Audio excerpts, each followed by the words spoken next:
அரிஸ்டாட்டிலோடைய nature of being அப்படின்ற கான்செப்டை தான் பார்க்க போகிறோம். இதில் அவர் 4 காசஸ் சொல்கிறார். ஃபர்ஸ்ட் ஒன் வந்து மெட்டீரியல் காஸ்.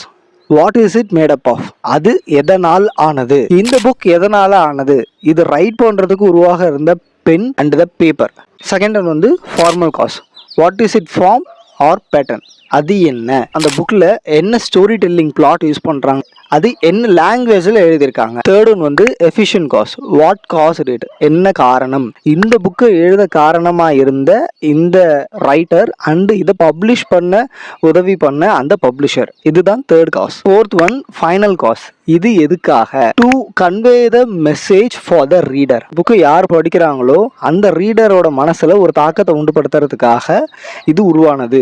ஸோ இந்த ஒரு 4 கொஸ்டினை வச்சுக்கிட்டு நீங்கள் இந்த உலகத்தில் எந்த ஒரு டாபிக் வேணால் எடுத்துக்கலாம், அது இந்த 4 காஸ்க்குள்ளே தான் அடங்கியிருக்கும் அப்படின்னு சொல்கிறாரு. இதுதான் அரிஸ்டாட்டிலோடைய நேச்சர் ஆஃப் பீயிங் கான்செப்ட்.